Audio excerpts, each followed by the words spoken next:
You're listening to a podcast from The Word. Well, Dave, I've got a stack waddy for you. Factual. It's not brimful of laughs, but it's informational. Good. And it struck me looking at the progress, or non-progress actually, of the Peregrine spacecraft that took off the other day, which was this commercial spacecraft carrying various payloads, some of them private, urns of ashes and personal items and stuff for a ton of money, which is on its way to the moon. But I think it's unlikely to make it because of its loss of propellant, i.e. they've run out of fuel or whatever.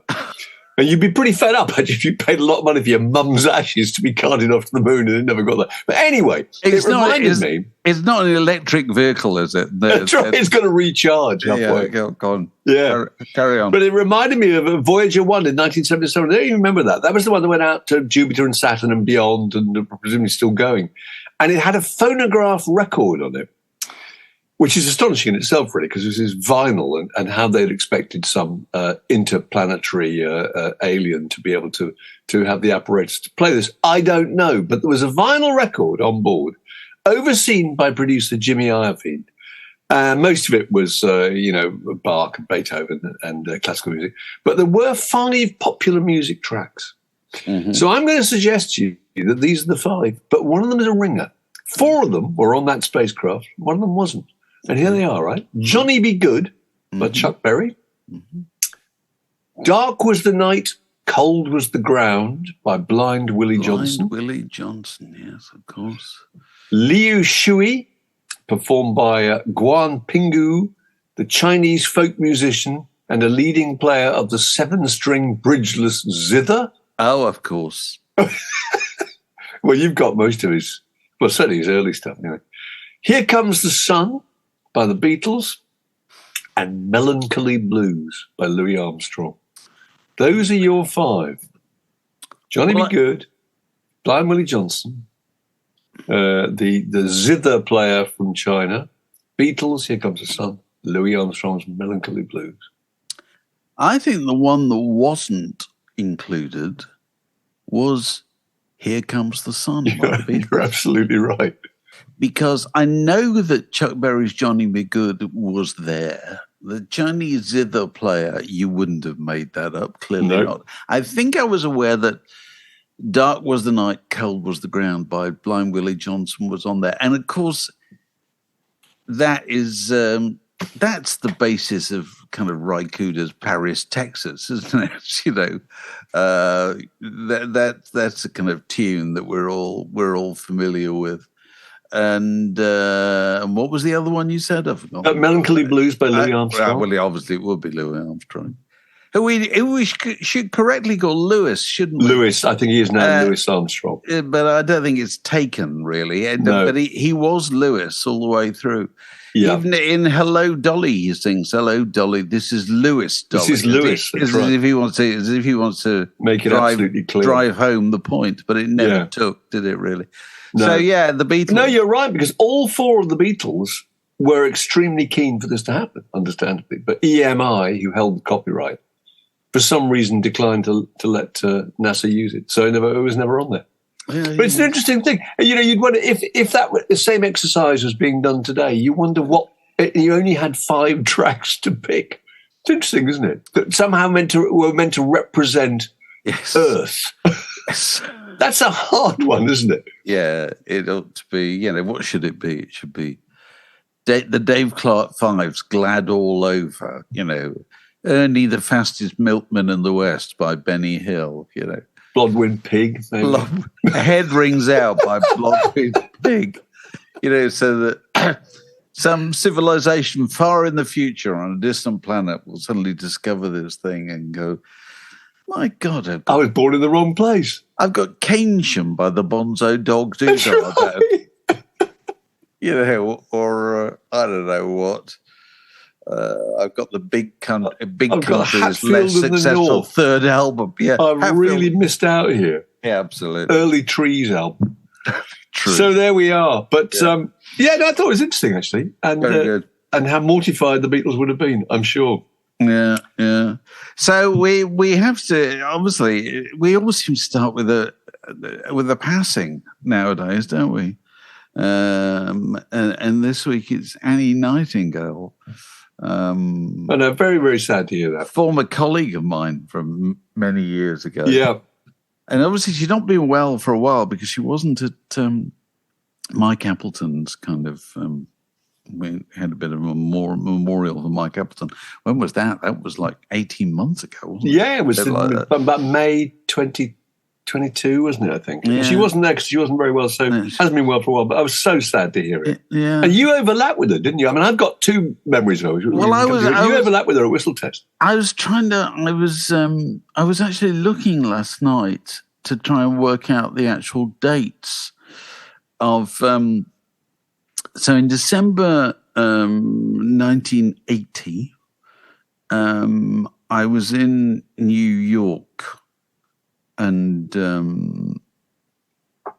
I met Mike Appleton, who was the editor and producer of the Whistle Test, at a Bruce Springsteen party at the bowling alley at Madison Square Garden, and.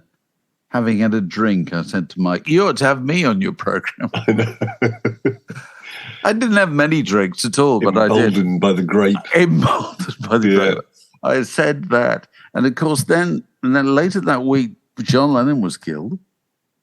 And I came back to the UK.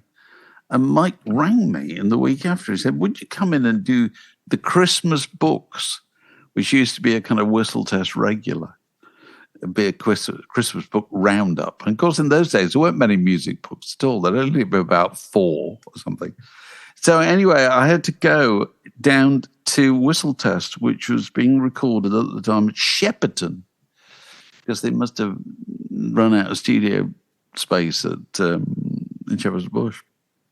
And I was just looking up who was on the program, because Annie was hosting it at that point. And on the program that night were Japan and Sniff and the Tears. No, Driver's Seat. Driver's Seat. I found them via the miracle of YouTube, because everything that ever appeared on Whistle Test is somewhere on YouTube in bits. And very occasionally with you, me, or Annie, or Bob, or somebody, appearing at the end or whatever. Here they are, sniffing the tears. Yeah. And so I went did that with Annie, and then later on the following year, Mike asked me to come in and do some stuff. I used to do a thing called News Desk, but Annie was the kind of the host. You used to do tour dates. I'm sure you did. I can remember you saying. Well, that was News Desk, and it was a ridiculous idea. I know. You said pens and paper out. Springsteen is going to be playing. Well, that was one of the things when Bruce Springsteen announced his tour of the UK. It was announced on the television, not announced primarily in the NME or Melody Maker, which was kind of quite a big thing at the time. Anyway, Annie was the host, and so I did stuff with Annie for a couple of years, maybe, one way or another. And all I think about Annie is, and I've always said the same thing, she could not have been kind to me. Yeah, she's so nice. She could not have been nicer. And people ordinarily in those kind of positions, TV presenters or radio presenters, they as a breed, they're paranoid, because they always their fame hangs by a thread at any given time.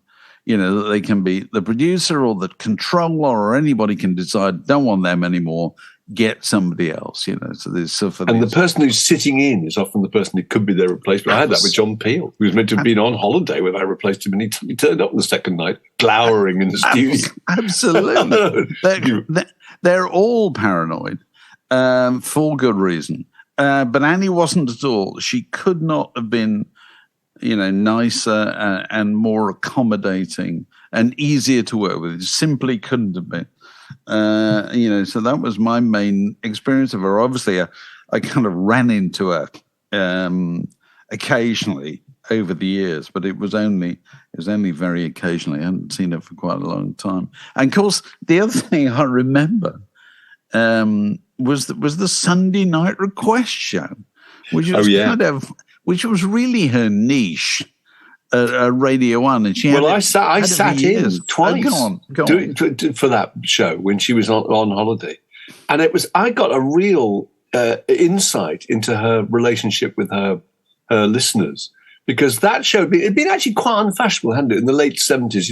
Time of Punk. She was playing kind of it was basically blokes, wasn't it? It was student blokes who wanted to hear Freebird. Layla, they wanted to hear Freebird, they wanted to hear Sultans of Swing, And by the time I got to do it, which I think it was about 1983 when I was the editor of Smash, it's probably partly where they might have asked me, actually, because her main constituency had shifted to 14, 15-year-old girls and who read Smash Hits and just were besotted with sort of girls who had bedrooms with posters of, David Sylvian, Japan and Mark Armand and Nick Rhodes, pale, interesting, unthreatening boys, And what interested me was that Sunday night radio has an atmosphere that's absolutely unique, really, a kind of melancholy, where anybody who's going to school the next day has had the weekend and they're sitting there looking at their geometry set and their school bag and their uniform and the French homework they haven't done and feeling a bit mournful, actually,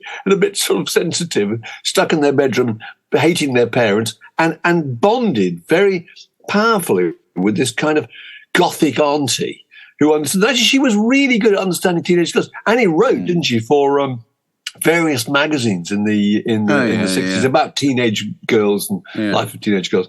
And they were very goth too, these girls. They always wanted soft sell. And they would send her little plastic spiders. And they wrote in kind of green biro and red biro, pressing very hard, And I thought it was really touching how much they absolutely adored her and how well she connected with them. But that's Sunday night. You remember that Sunday night radio? Definitely. You see, because when I first started doing radio for GLR, and that was initially, it was Sunday evening, and Trevor Dandy who asked me to do it. I said, Sunday evening? He said, yeah, it's executive drive time, which was kind of Trevor's little joke. And basically meant that people who'd gone to the country for the weekend were coming back from that kind of Oxfordshire, very pleasant pile. Yeah. And they were stuck in traffic on the M25 or whatever. And so they were really listening. And I did that for a number of years. And he was absolutely right that Sunday evening, early Sunday evening, people were emotionally ready for radio. No doubt about that at all. They were kind of slightly vulnerable. Yeah. For the reasons that you've outlined, the week's coming up or whatever, the weekend. Things they've been dreading at work, etc. And I don't know. Now you've not had daughters. I've got daughters grown up now, but let me tell you, Sunday afternoon and Sunday early evening, there's a kind of hysteria sets in with daughters.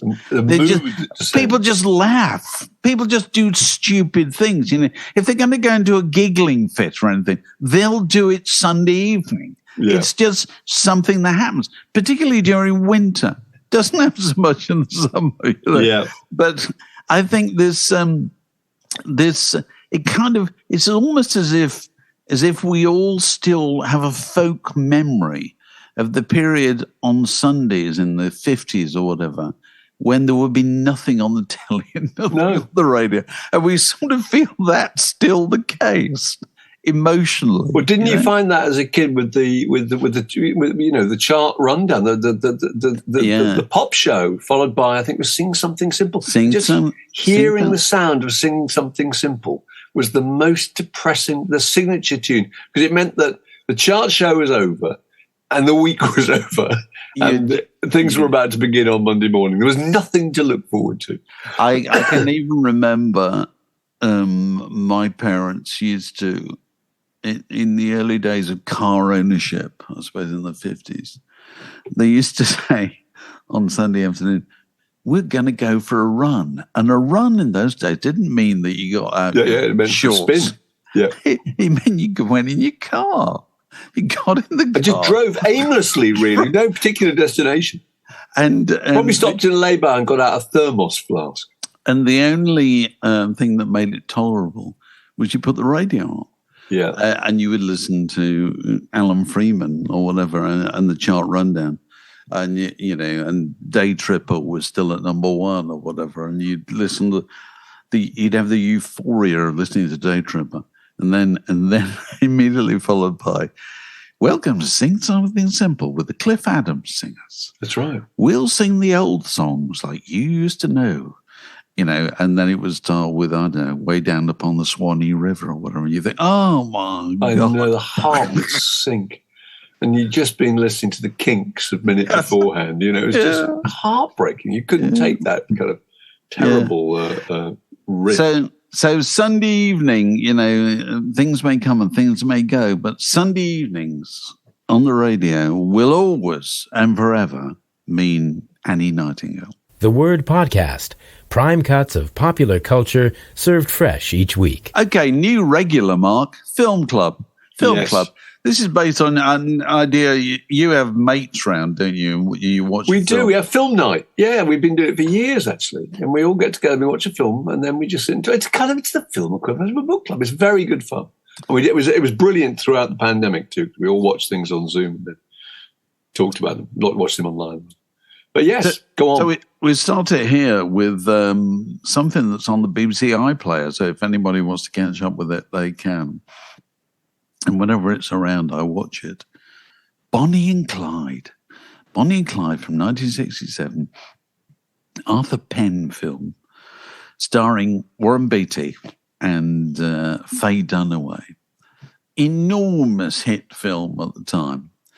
Started the mania for all things Bonnie and Clyde, for kind of double-breasted pinstripe suits and slouch hats and and flapper dresses and all that stuff. And waistcoats. Georgie Fame went to number one, didn't he, with the Ballad of Bonnie and Clyde, which was there for absolutely ages. Really good song too. It's great. And this was it's amazing because this cult. Bonnie and Clyde got to be Public Enemy number one. Running and hiding from every American lawman's gun. But the amazing thing is, these were mass murderers. Yeah.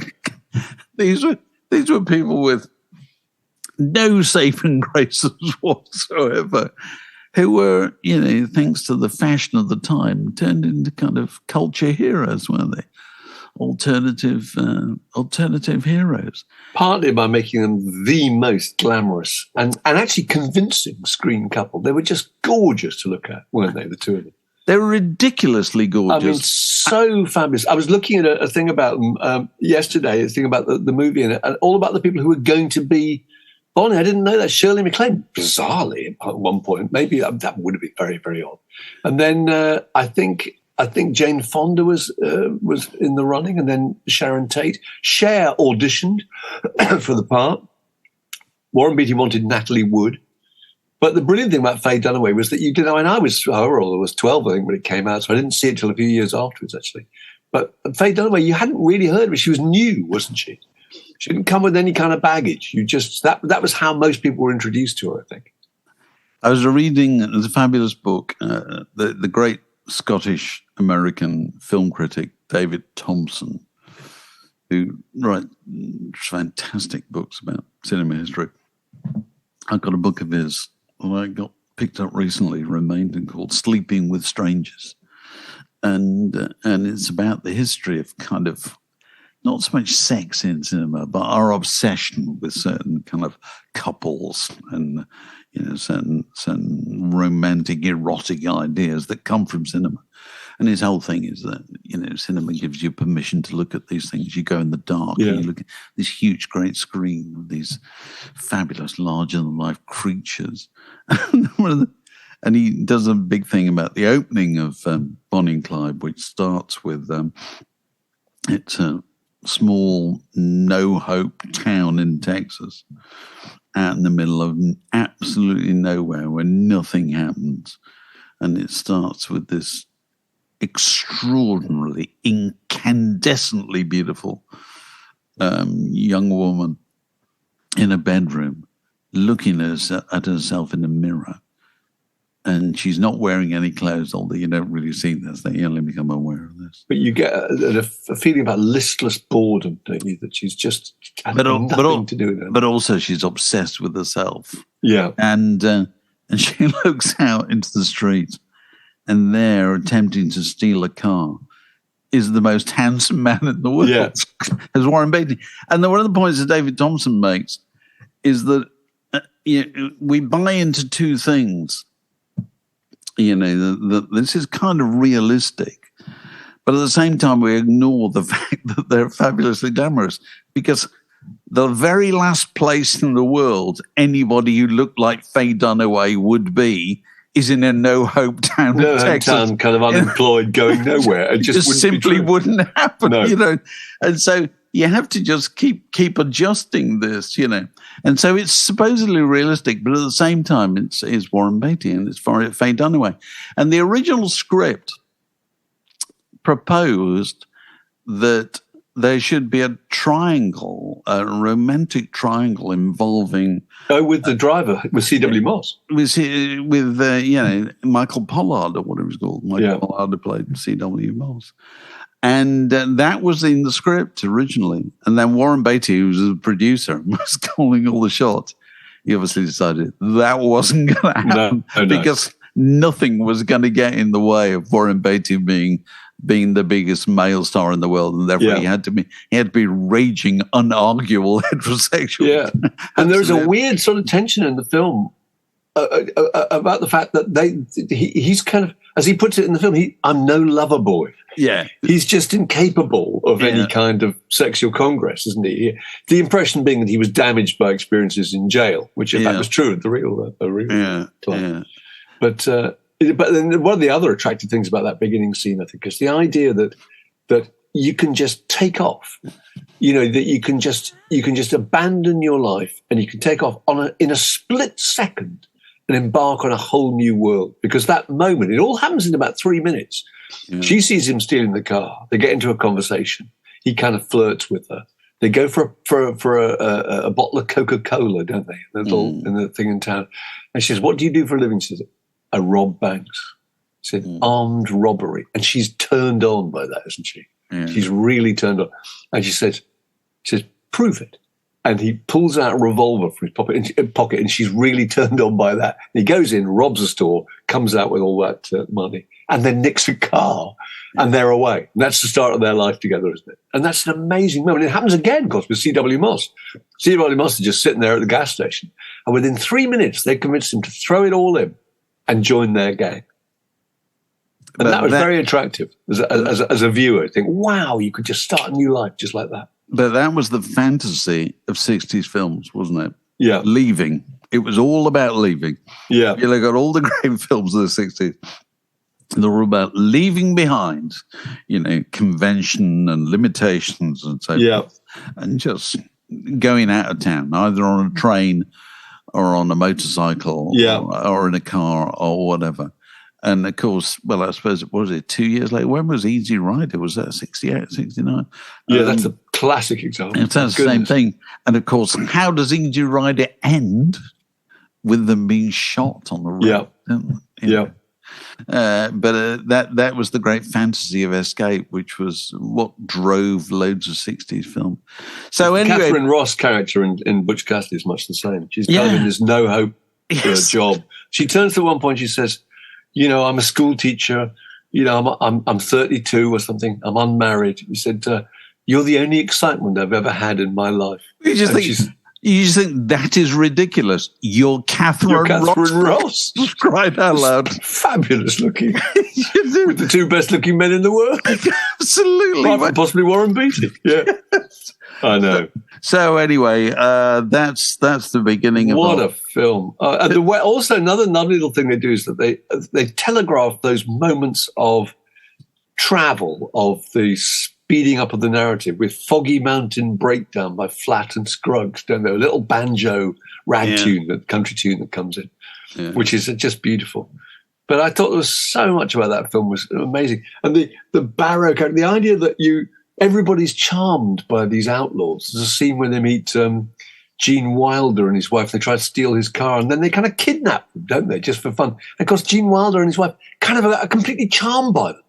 And they buy burgers, don't they? And they sit there, and he thinks he's becoming friends with them. Eventually, they throw him out in the middle of the road, in the middle of the night, in the middle of the countryside. But there's just that idea that there's a real romantic charm about gangsters and outlaws.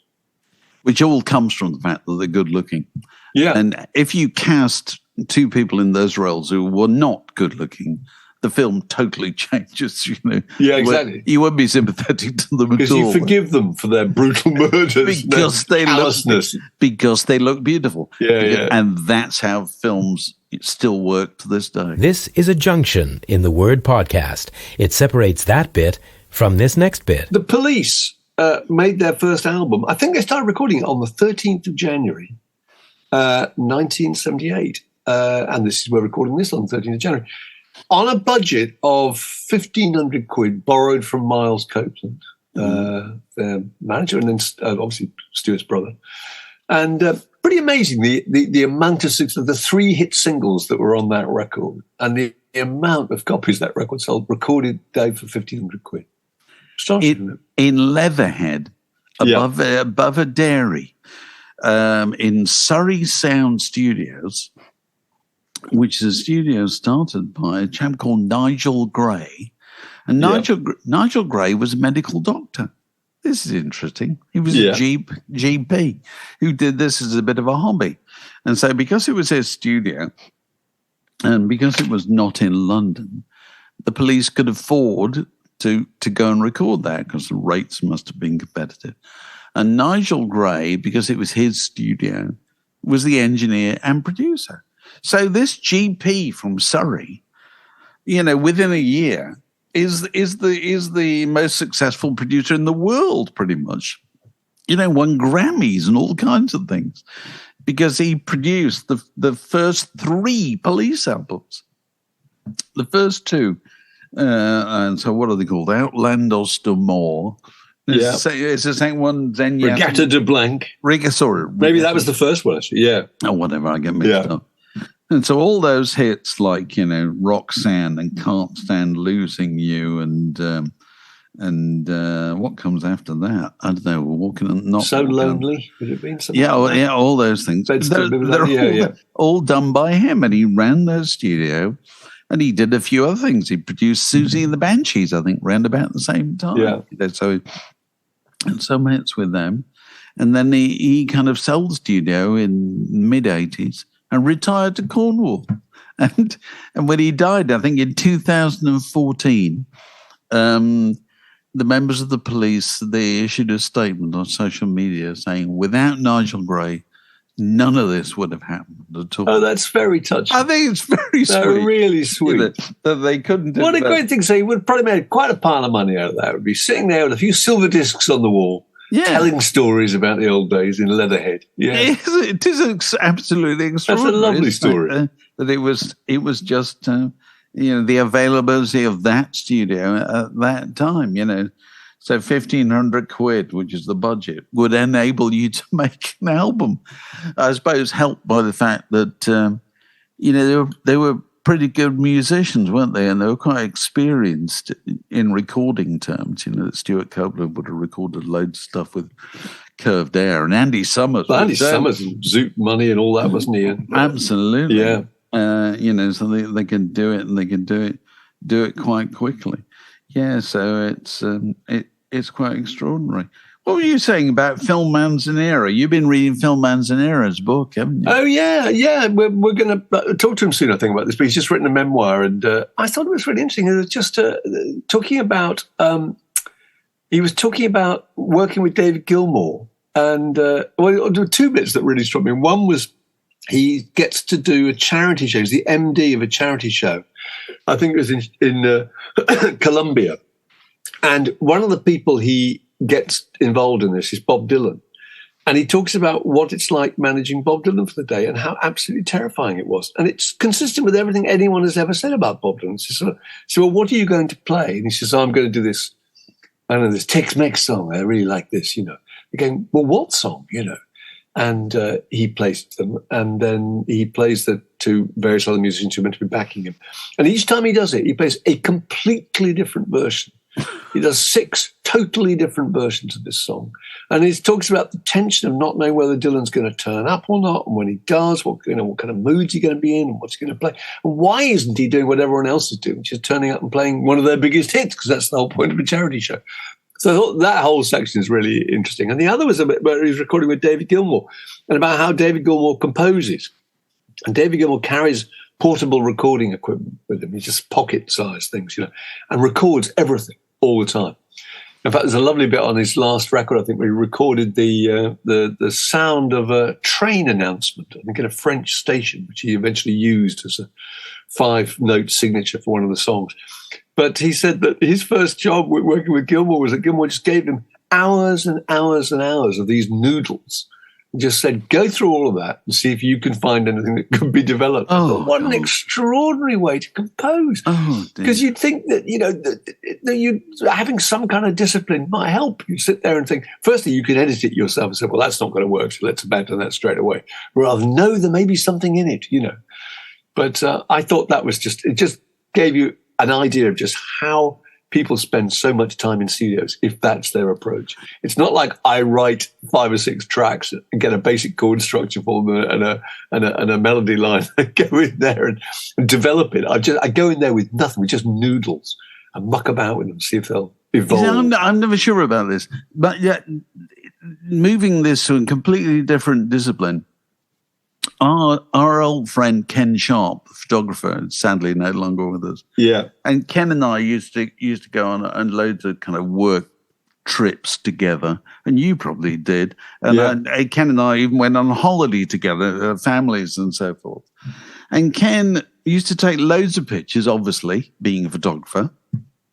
And, he'd take loads of pictures of families, and, we'd be going around the Scottish Highlands or whatever, and the islands, and with our kids and so forth. And he'd take loads and loads of pictures. And then when he got back to the hotel or wherever we were staying, he would immediately sit down and go through every picture he'd taken, and he'd chuck away most of them. And I thought that was a fantastic discipline. Really good discipline. Really good discipline. Well, you get to the stage where there's just so much that you just can't tackle it. Well, you just can't start, This is the problem the rest of us have. Whereas Ken had the discipline to do that and to look at a picture and think, no, I'm never going to want that. No. It's just not quite framed right. This is better. This is more in focus or whatever. And so any clown can have loads of ideas. It's going through them and working out which are the worthwhile ones, which are the keepers. Is the discipline that you need, and I'm not so sure about handing it on to somebody else. No, I think that's just like you're giving somebody else the difficult job. You really are. You wouldn't quite do yourself. But I suppose that chimes with the kind of music that David Gilmour's composing and playing, which is, it's not verse, chorus, intro, outro, is it? It's not. These are long instrumental noodles a lot of the time. Mm-hmm. I've just thought of another bit of the book, which is really interesting, the Manzanera book, which he talks about the relationship with Roxy Music. He was really young when he got involved and got the job, and they have all this success, and then they fall out. But he has the good grace not to fall out completely with Brian Ferry. Brian Ferry becomes insufferable, and he leaves the group. And then they reform, I think in about 1979, and I went to see them, actually. I think I reviewed them for the NME. And then again, there's a big old rift, but relations are kind of maintained. And they get together again around the time of the millennium, I think just after 2000. And they're offered they're working out whether they're going to get Paul Thompson involved. They've got Andy Mackay, and obviously not Brian Eno, but Brian Ferry. And then they go to their manager and say, well, go out to the promoters and see what the lie of the land is. Because we don't know whether we're going to do this. And the promoters come back, one of them makes an offer and says, well, we'll give you £7 million for 70 gigs, which in 2000 must have been amazing. This is 24 years ago. That's £100,000 a show, which would have been a huge amount, don't you think? Yeah, So well, that's the moment where they all go, do you know what? Roxy music is a brilliant idea. Suddenly, I know Virginia Plain, yeah, absolutely. And whatever they would have got paid in the millennium is nothing compared to what they would have got over the last 10 years. Oh my God, no! The venues have been so much bigger, and prices. Just look at prices. Yeah. They've gone up very steeply since. Yeah. Have you followed the extraordinary story of the British Library hack? Yes, I have. I read something about it, and because it was something that A.N. Wilson had said that, and you'll have to fill me in on it as to why, but A.N. Wilson had been working there every day on a new book and could no longer access all the books that he needed for his research. He said, I'm absolutely mortified. So the British Library, I use it. I've got a reader's ticket and I'm a member and so forth. British Library is, for anybody who doesn't know, is that immense building right next to St Pancras Station in London. And it's not a lending library, it's a kind of research library and so forth, but it's also designed in such a way that huge numbers of people can use it, either visit its exhibitions or just be in there in the kind of the general public areas where people work. So you go there any day of the week in ordinary times, and the fabulous reading rooms which you can only enter if you've got a ticket, which you could get a ticket. There's no charge or anything like that. It's paid for out of your taxes and a fine use of your taxes, if you ask me. And you go in these huge, great reading rooms, and there'll be academics in there, and there'll be people writing books, or there'll be people going through old copies of sounds, or hi-fi and record retailer or whatever. And then there's vast, great open areas which are not the reading rooms, where young people, students from all over the world, are doing work, sitting around, making use of the free Wi-Fi, and and caffeinating themselves, chatting each other up. I've often thought, if you had your time all over again, you're 21-year-old student, that's the place to hang out, to meet.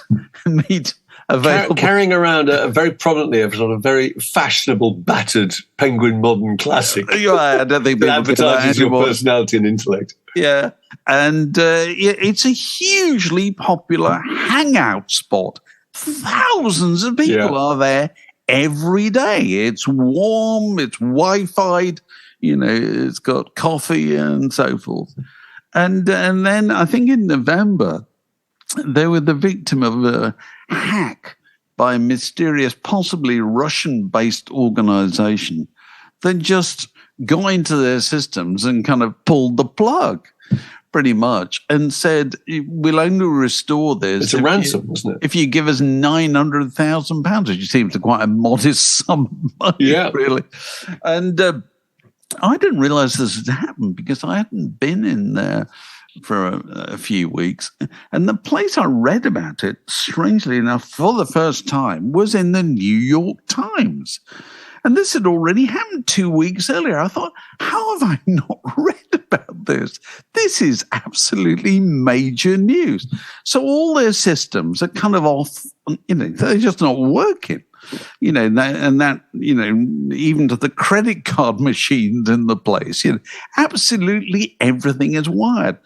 And so here we are now in January. And Wilson was saying if they'd only kept the paper system for being able to get books, you'd still be able to get books. But obviously you can't, You can't get anything unless it happens to be on the shelves in the reading rooms, which a certain amount of stuff is, but only a tiny proportion of stuff is actually there. The rest is in the bowels of the building, or up in Yorkshire, which is where, the major kind of outside London site is. And so if you order a book, and I've done this many times, you want to see some obscure book, it'll be there the following morning. And clearly there's a truck going up and down to Boston Spa, I think the place is called, in Yorkshire, and bringing stuff back. None of that's functioning at all. This is still going on.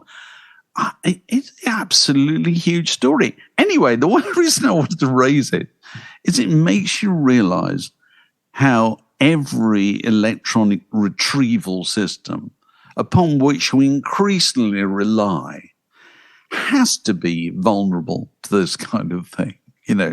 Now I'm sure there's arguments about how vulnerable this particular system was.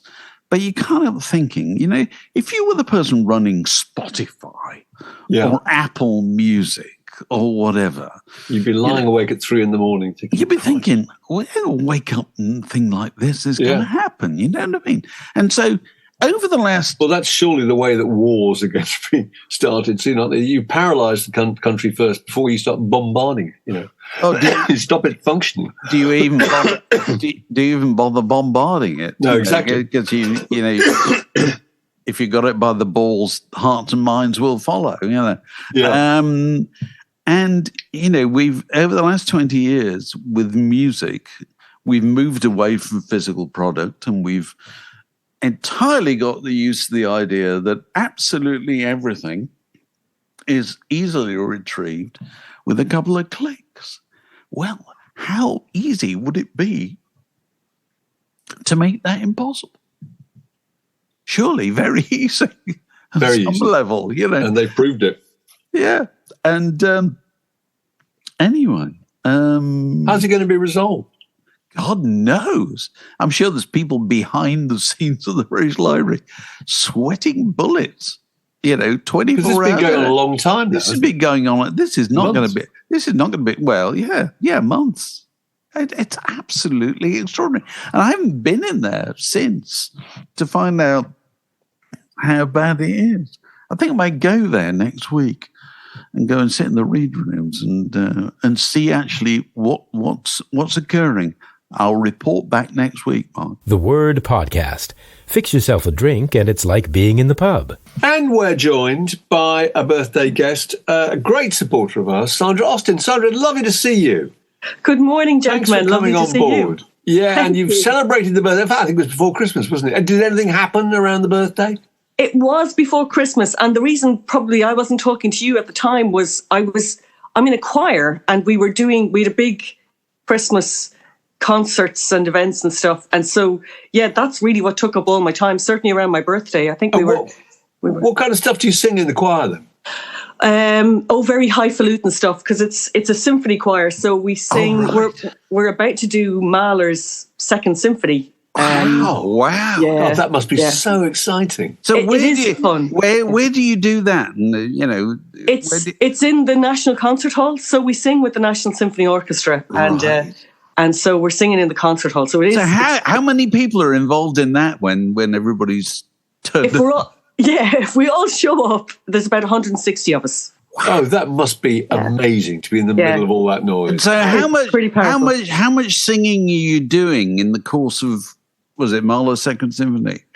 Yeah, we rock up for the last 15 minutes of it. I think it's an hour and a half symphony. But you're there from the beginning. We sit through it, and then we stand for the last 15 minutes, and then we take it away. Right, yeah. Take it away. Take it away. What department are you in? I'm an alto. So excellent. we're always the bridesmaids, never the brides. Yeah. We never really get it to shine, but it's great. It's great fun. So what's your choir called? We are called the National Symphony Chorus. Oh, I see. Okay. So, very good. I've only been in it for the past year, but I'm really loving it. It's You presumably get auditioned and so forth. You do. They did it quite nicely. They let us come along for maybe a month, like about 4 rehearsals, and then they were very gentle in the way that they auditioned. They kind of brought us quietly one at a time into a room, and you had to sing. You had to sight read something, and you just sing a little bit, right. And then you went away and you stayed in that rehearsal that night, and then they contacted you subtly by email. So the next week, it was who shows up and who doesn't. Sure. Oh, yeah. Oh, dear. It all goes a bit quiet. It all went very quiet. Yeah. You're not singing anymore. Yeah. Oh, dear. So the log you wanted to throw on the conversational fire, as is traditional with our Patreon birthday boys and girls, it's something to do with choirs. Well, because it's been on my mind a lot at the moment. So I was thinking, lots of bands, lots of singers, they use a lot of orchestration on their records, but it's much rarer to see them using a choir, or at least using it well. And I just was wondering, what would you think are good examples of someone who's used a choir or used it well? Or can you even think of examples of choirs being used? I can think of a couple. Well, the one I remember as a kid was Atom Heart Mother by the Pink Floyd, which was a pretty tedious work, but actually the choir was the best bit on it. But no, I remember the recent ones, or more recent ones, I think the ones I remember are You Can't Always Get What You Want by the Stones, which is really good. That London I was going to say, choir, not that recent though, Mark. No, not that recent. No, Sorry, I say, Mark. Don't know why I said recent. Yeah, what are you talking about? It's how many years ago? No, exactly. 55 years ago. 55 years ago. No. But it is the one, it's the classic one that springs to mind, those young boy sopranos at the start. Yes. And the other one was Tis Tender by Blur, which is really, really good. Oh, yes. Which I think is the London gospel choir. Which I think that's a fantastic record. But yeah, why aren't there more? Dave, have you got any examples? I'm sure with the London Park Choir, I think I've got this right.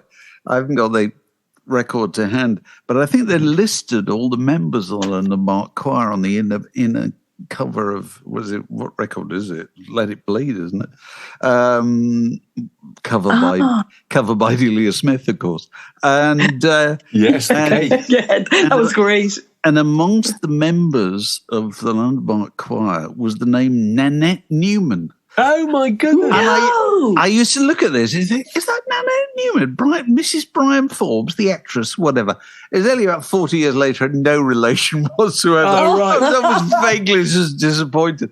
And of course, people used to speculate at the time that I think Edward Heath was occasional member of the London Park Choir. And was he possibly on You Can't Always Get What You Want? No, he wasn't. Oh, wow. Sadly not. Wouldn't that have been wonderful? That would have been a pop quiz staple, wouldn't it? Yeah. That would, absolutely. The one I was thinking is not strictly a kind of rock record or whatever, but do you know the Aretha Franklin live album Amazing Grace, where it's a gospel record, effectively, which is recorded in a church in Los Angeles in, I don't know, late 60s, I suppose, maybe in the very early 70s.